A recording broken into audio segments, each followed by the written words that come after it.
welcome to the Green Women Tarot. This is your weekly reading for the week that ends September and begins October. So that's from the 28th of September through to the 4th of October 2020. And it's a general reading just to see what sort of energies are around you at this time, to see what's on the cards for you. But before we delve into the tarot reading, I need to consult the Oracle, and I'm going to be using the little Sea Melodies Oracle today. I'll draw a couple of cards from that just to start your reading off with. So let's see what words of wisdom the mysterious Oracle has for Cancer for the week that bridges September and October. What messages are here for Cancer?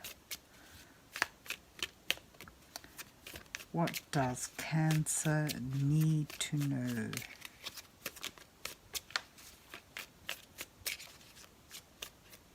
And I'll just draw a couple of cards for you.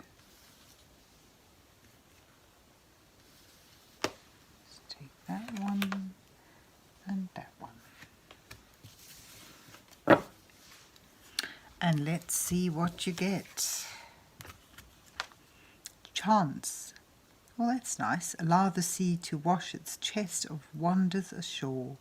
You never know what the tide may bring in. So it may be a lucky time for you, or simply a time to take a chance and allow things to happen in their own time. You know, it's sort of going with the flow and seeing what comes of things. And then you've got anchor. If you go gambling, keep yourself grounded. Keep yourself grounded.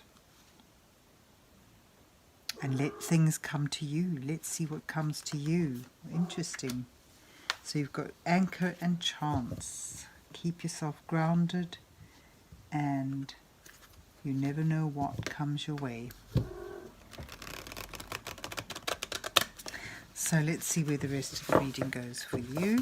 Let's see what messages are here for Cancer for the week that bridges September and October. What's on the cards for Cancer at this time?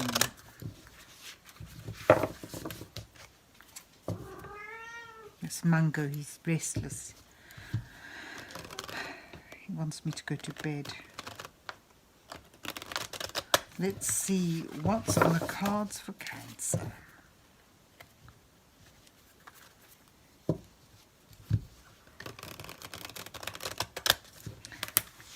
What does Cancer need to know? So I'm going to draw 4 cards for you, and the first card will indicate you in your present situation.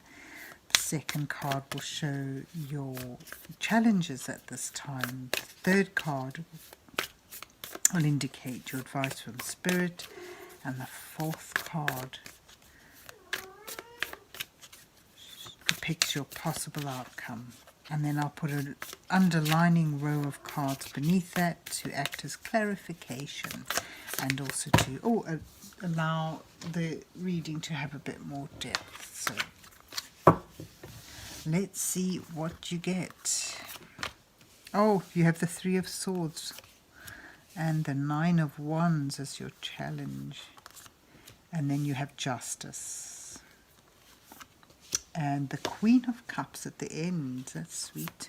Then beneath that you have the Ace of Pentacles, the High Priestess, and the 5 of Pentacles. There's a Vice card there, and the 4 of Pentacles. And then the 9 of Cups at the bottom of the deck. The happy 9 of Cups. You start off, though, with anxiety, with distress and possible heartbreak. Something you're processing, you know, going through healing of a deep and painful hurt. could have been a rejection in love or a different sort of rejection, but certainly something that has evoked a lot of despair for you, stress. However, underlining that, there is the potential to begin creating something for yourself that brings stability and security and value into your life. There's a small spark of energy. If you're able to see it and grasp it now, it'll be wonderful, because it's sort of the very beginnings of something that can bring you contentment, stability, prosperity even, or certainly whatever is of value to you into your life.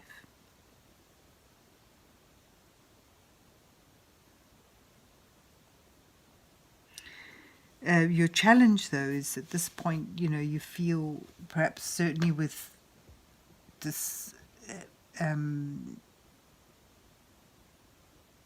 heartbreak that you may be suffering, you're finding that you're not able, you feel that you're at the end. Although the thing with the Nine of Wands, it depicts a battle that has been fought for a long time, like moving towards something, an uphill struggle against the wind that's gone on for a while, but progress has been made. It depicts someone who's very close to victory, really, but someone who, in their exhaustion, may not realize that if they just hang in there, they'll get through this. So there's a challenge then that you're wanting to throw in the towel, but you're so close to reaching your aim, your goal. And you've got the High Priestess in your challenger as well, indicating that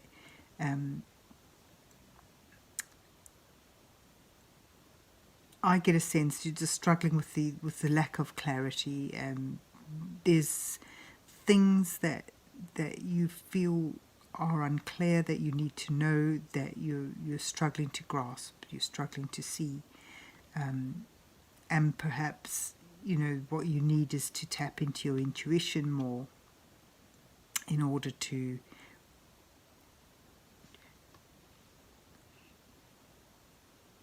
get a sense of how far you've come and to help deal with this hurt that you've endured. I mean, the Three of Swords, it does depict heartache, but it's usually in the cards usually indicate a heart in the elements, in the weather, in sort of representing that they're healing. You can heal from this. When wounds are exposed to the air, that's when they can heal quicker than if they're hidden, if they're covered up. So I get a sense that there's a need to bring up, to reveal, to expose truths and difficulties in order to aid that healing. And your advice from Spirit it's comfort advice, really. It sort of says, whatever's hurt you there, don't worry, there will be consequences. There will be a coming up. And so if you have been wronged, that shows it's sort of your advice here is that things will be just in the end. And it's also sort of saying, don't focus on what's lacking, don't focus on what's lost. There's a great sense with the Five of Pentacles of being outcast, of being out in the cold, quite literally, where there is sanctuary nearby, there is warmth and comfort and acceptance, but you need to be able, you need to focus on that, you need to look in the right direction, you need to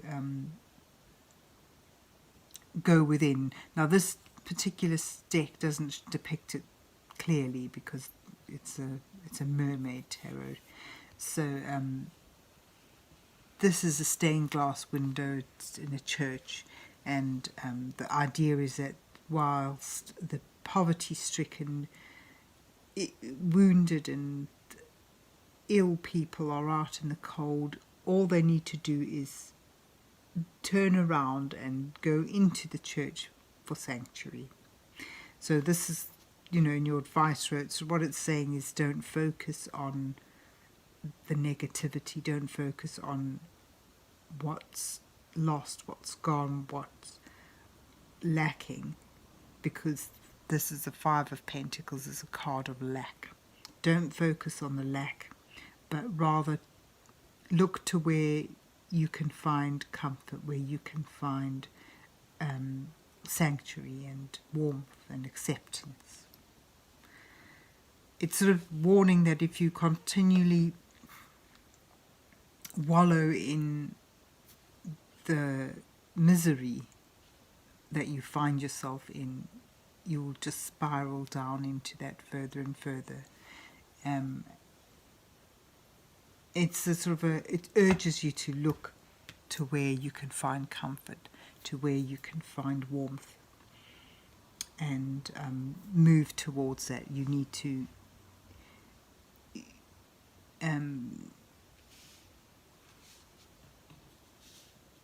rise up despite feeling beaten down, and move towards where you can move towards the light, move towards where you can find stability, where you can, find security, where you can be grounded.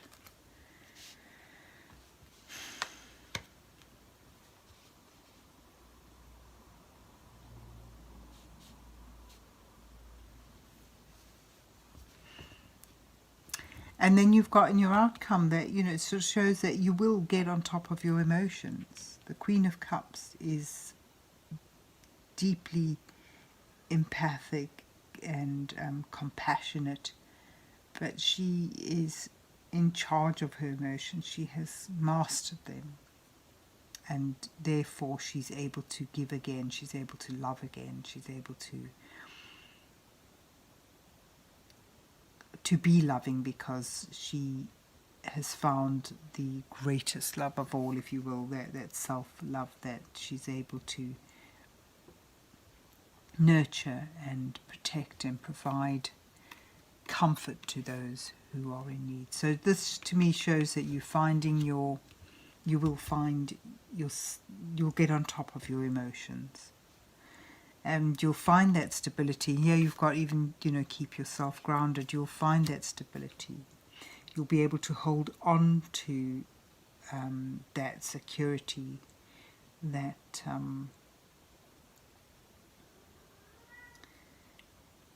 stability. May not be a lot, and it may may not be a vast amount, but you'll be able to feel stable again, to feel grounded again. And you've got here the Nine of Cups, shows ultimately you'll have your wishes fulfilled. This little seed, this little beginning, if you're able to focus on building that up, you'll be able to find yourself in a position where you are satisfied, where you are proud of how far you've come, of your accomplishments, where you're sitting pretty, really. You'll find joy and happiness. This is, allow the sea to wash its chest of wonders ashore. You never know what the tide may bring. I think in the end, justice prevails. You'll feel you're on top of your emotions. Rather than feeling out in the cold, you'll be feeling secure and stable again. And who knows what treasures will come your way. And they may well only be, emotional treasures, things that are of value to you.